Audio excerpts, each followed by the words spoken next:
Salam jumpa saudara dan saudariku terkasih dimanapun berada. Semoga kita semua dalam keadaan baik dan sehat. Dan semoga Tuhan yang Maha Baik selalu dan senantiasa menyertai kita. Saudara-saudari terkasih, pada sesi ini saya ingin membagi pemahaman atau pengetahuan tentang liturgi dalam gereja Katolik. Seperti apa kira-kira liturgi dalam gereja Katolik itu? Saudara-saudari, saya membaginya dalam dua bagian besar, yaitu yang pertama tentang Ekaristi dan yang kedua tentang ibadat. Ibadat ini baik ibadat pada hari Minggu tanpa imam maupun ibadat-ibadat di lingkungan kita masing-masing pada saat doa-doa lingkungan. Saudara dan saudari, baik Ekaristi maupun ibadat, semua aturan tentang kedua hal ini sudah diatur atau tertulis dengan jelas dalam sebuah buku yang bernama PUMR, Pedoman Umum Misale Romawi. Dalam buku ini, semua petunjuk atau pedoman tentang Ekaristi maupun ibadat tertulis atau tercantum dengan jelas. Kemudian ada sebuah kalimat di bawah ini yang berbunyi Liturgia semper reformanda est. Kalimat ini berasal dari bahasa Latin yang artinya liturgi selalu membaharui diri. Saudara-saudari terkasih, ini menjawab pertanyaan umat yang selalu mengatakan, dulu lain, sekarang kok sudah lain lagi. Dulu begini, sekarang kok sudah begitu. Di paroki sana seperti ini, kok di sini kok beda lagi? Nah, kalimat ini menjawab pertanyaan umat ini, bahwa liturgi selalu membaharui diri. Hal yang terjadi pada zaman dulu itu tidak baku seperti itu, tetapi akan mengalami sebuah perubahan setelah direfleksikan, direnungkan secara teologis maupun secara liturgis oleh para ahli. Kemudian dilakukanlah perubahan-perubahan ini untuk mendukung iman umat. Kemudian saudara-saudari, ada sedikit sejarah dan arti dari liturgi ini. Prinsipnya bahwa zaman dulu, apapun yang dilakukan di dalam kehidupan sehari-hari semuanya disebut dengan istilah liturgi. Padanya tidak ada hubungan dengan ibadat. Entah kerja bakti, kerja sosial, dan lain sebagainya, semua dikaitkan atau diistilahkan dengan liturgi. Nah, kemudian baru pada abad kedua, istilah liturgi ini mulai mengalami perubahan arti. Ini jelas dalam Konsili Vatikan kedua, dalam sebuah dokumen yang bernama SC, Sacrosanctum. Sacrosanctum Concilium tentunya, atau Konsili Suci. Dalam artikel yang ke-7 di sana dikatakan bahwa dengan merayakan liturgi itu sendiri adalah pelaksanaan tugas imamat Yesus dan ibadat oleh tubuh mistik Kristus. Dan hal yang sangat indah di sini saudara-saudari, bahwa liturgi dalam Konsili Vatikan kedua itu memiliki dua tujuan. Pertama, pemuliaan Allah, dan yang kedua, pengudusan bagi yang merayakannya. Jadi sangat luar biasa dengan kita ikut merayakan liturgi. Di satu sisi kita memuliakan Allah, di sisi lain kita menguduskan diri kita di dalam perayaan itu. Nah, selanjutnya saudara-saudari, saya mengajak kita untuk melihat bagian besar yang pertama, yaitu Ekaristi. Saudara dan saudariku terkasih, Ekaristi ini dibagi atas 4 ritus, yaitu ritus pembuka, ritus sabda, ritus Ekaristi, dan ritus penutup. Keempat ritus ini dilaksanakan di tempat yang berbeda-beda. Ritus pembuka dan ritus penutup dilaksanakan di panti imam, ritus sabda dilaksanakan di mimbar, dan ritus Ekaristi dilaksanakan di altar. Nah, pertanyaan kita, panti imam itu yang mana? Panti imam itu adalah sebuah standar kecil yang ada di belakang altar. Kalau di gereja-gereja paroki pasti ini sudah ada. Kemudian mimbar. Umat sering salah menggunakan istilah. Sering dikatakan ada mimbar dirijen dan mimbar sabda. Nah, kalimat ini keliru saudara-saudari. Yang ada di dalam gereja Katolik hanya ada satu mimbar, atau di dalam gereja Katolik hanya ada satu mimbar, yaitu mimbar untuk sabda. Tempat dirijen itu disebut standar, bukan mimbar. Selanjutnya altar. Saudara dan saudariku terkasih, altar itu adalah tempat pelaksanaan Ekaristi. Maka meja altar itu tidak boleh diletakkan secara sembarangan hal-hal di atas, kecuali buku perayaan dan salib altar. Altar itu juga hanya ditutup oleh selembar kain putih, tidak dibuat kain berwarna-warni. Altar itu merupakan simbol makam Yesus. Jadi altar itu sendiri merupakan tempat makam Yesus.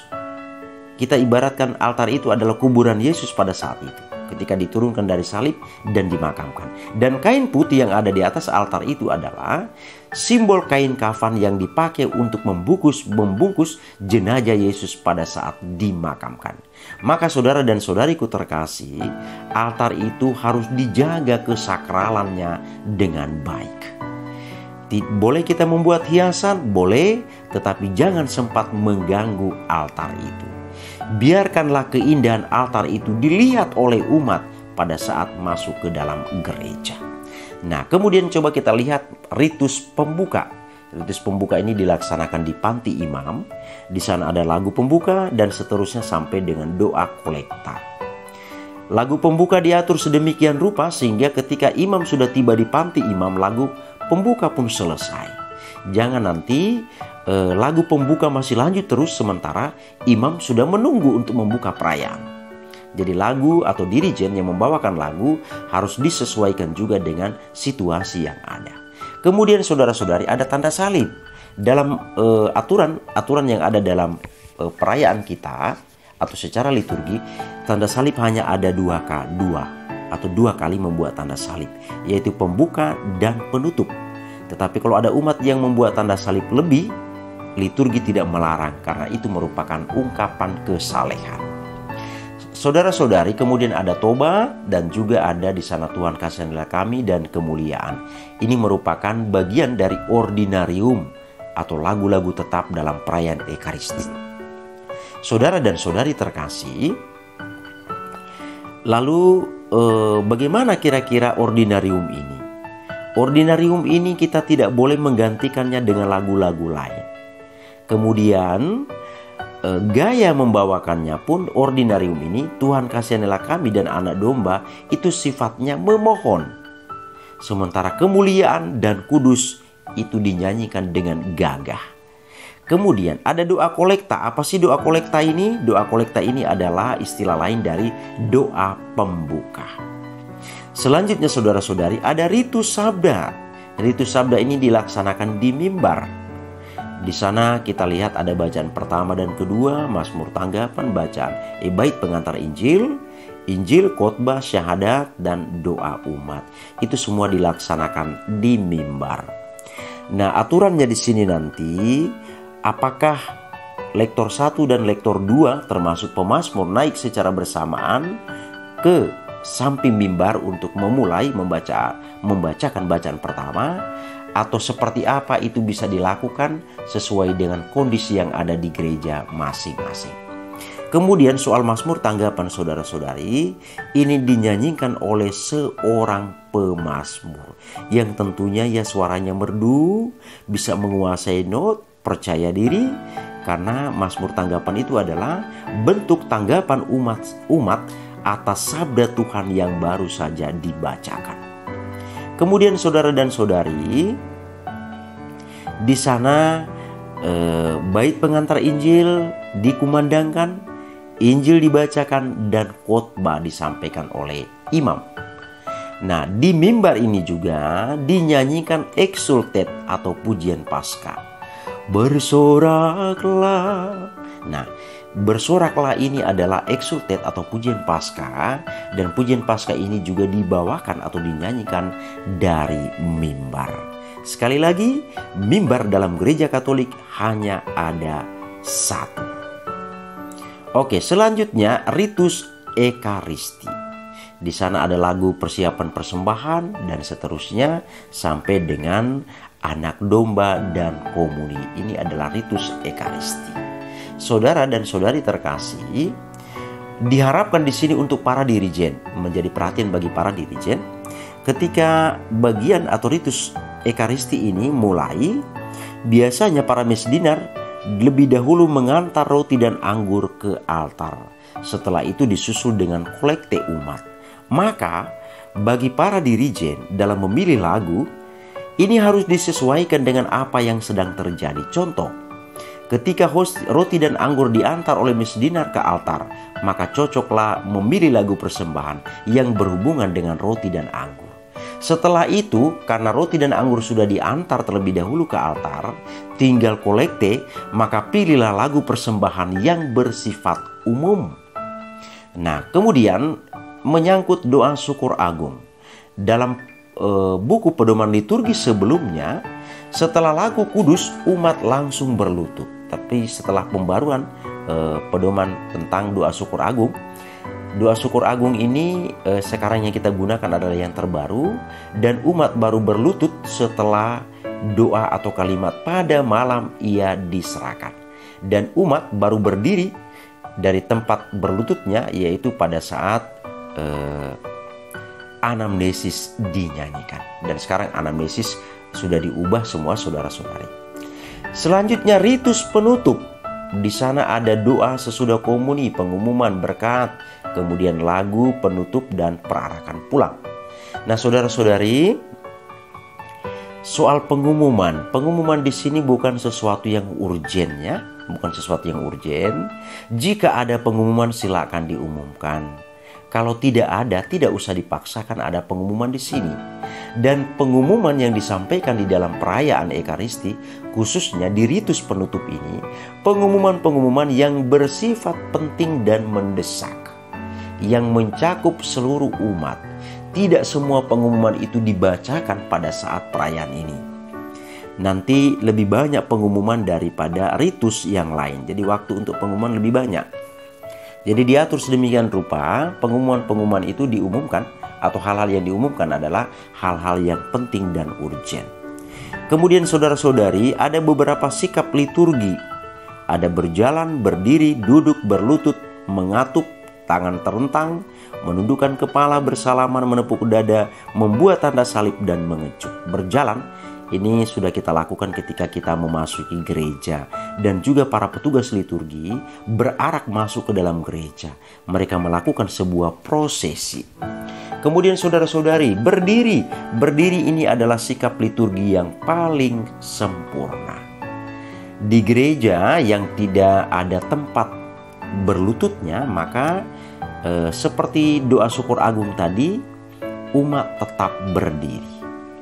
Kemudian duduk. Duduk ini ketika dilakukan pada saat bacaan pertama dan kedua, dan juga mazmur dan beberapa hal yang lain. Duduk ini melambangkan sikap untuk mendengarkan. Lalu berlutut. Berlutut ini merupakan sebuah sikap hormat yang paling sempurna. Lalu mengatupkan tangan pada saat kita berdoa. Kemudian tangan terentang. Ini dilakukan oleh imam pada saat Tuhan sertamu mengajak kita. Kemudian juga dilakukan imam pada saat doa Bapa kami. Lalu menundukkan kepala, ini kita lakukan ketika kita masuk ke dalam gereja, kita menghormat altar. Bersalaman, ini kita lakukan pada saat salam damai. Menepuk dada, ini kita lakukan pada saat doa tobat atau doa saya mengaku. Membuat tanda salib dan kemudian mengecup. Mengecup ini dilakukan oleh imam setelah membacakan bacaan Injil. Kemudian saudara dan saudariku terkasih, kita memasuki warna-warna liturgi.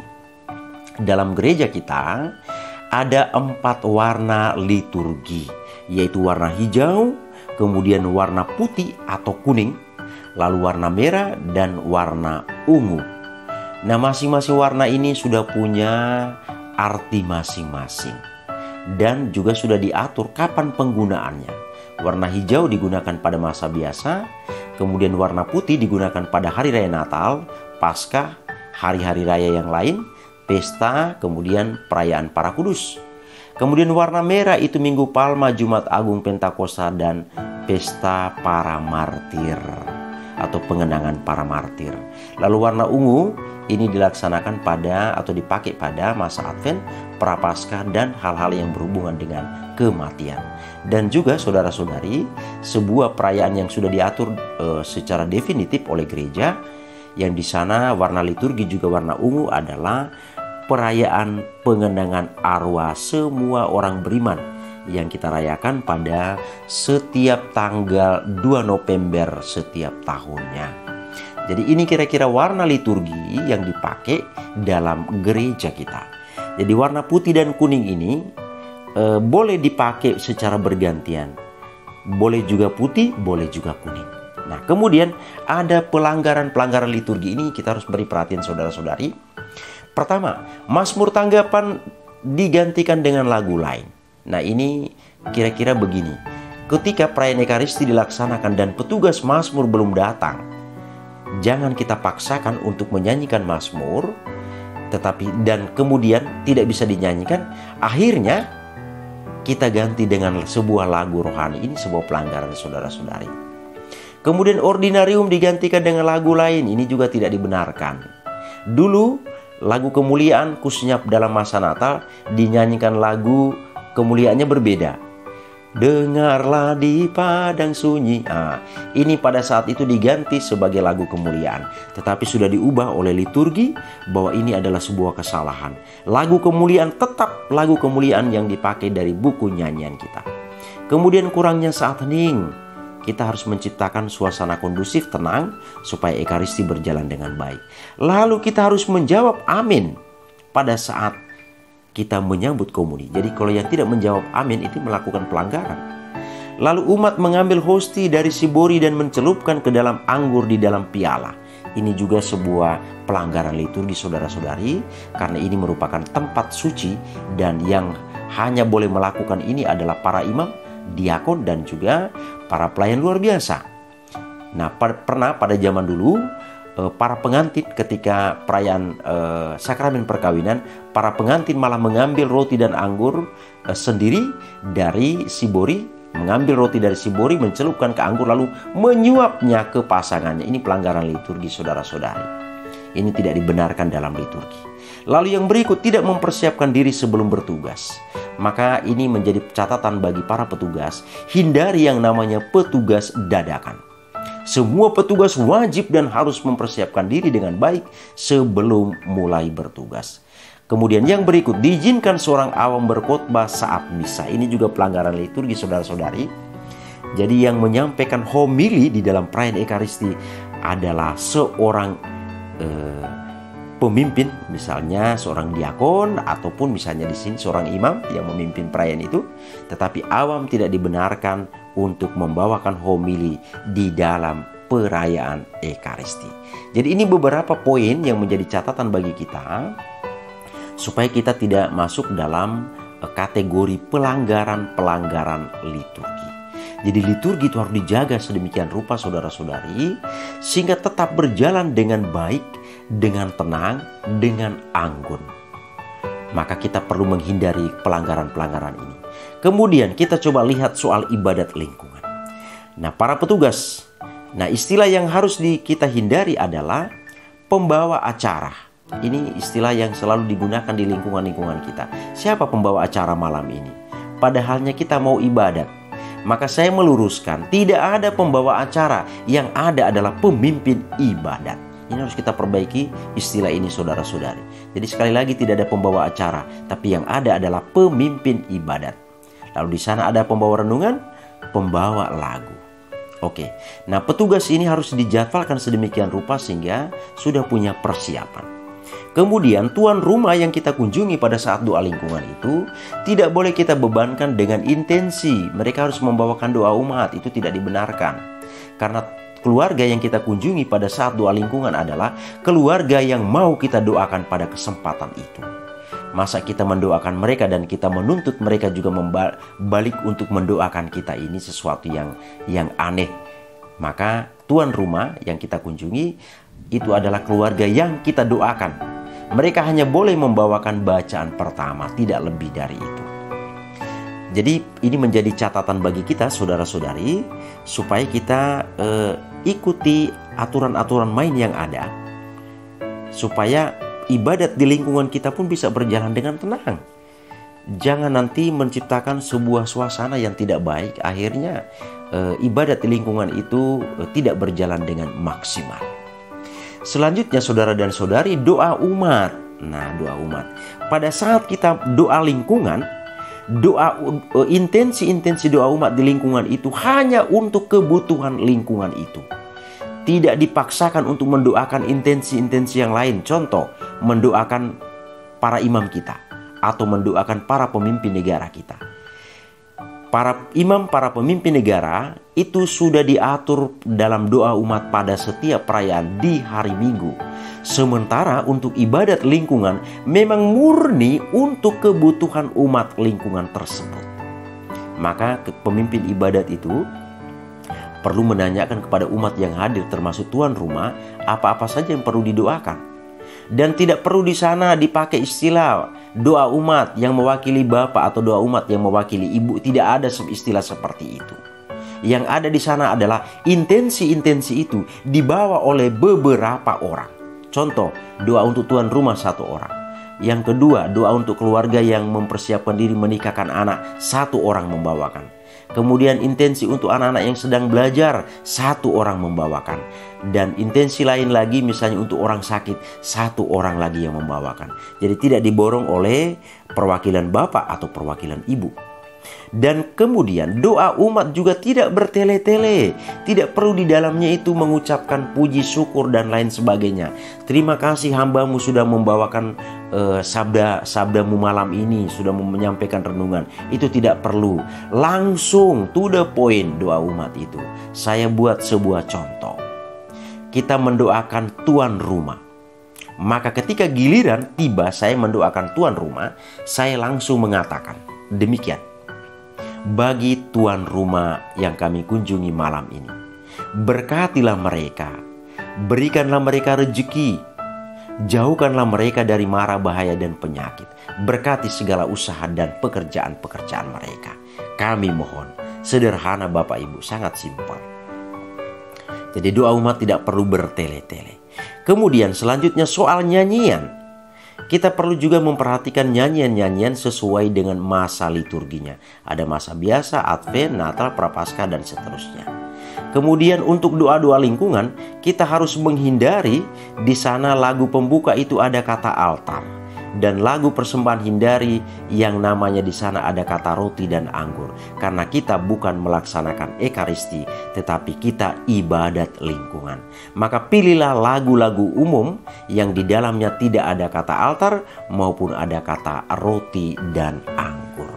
Ini kira-kira saudara dan saudariku terkasih, katekesi tentang liturgi semoga bermanfaat bagi kita, sehingga liturgi kita semakin hari semakin membaik. Terima kasih, Tuhan memberkati.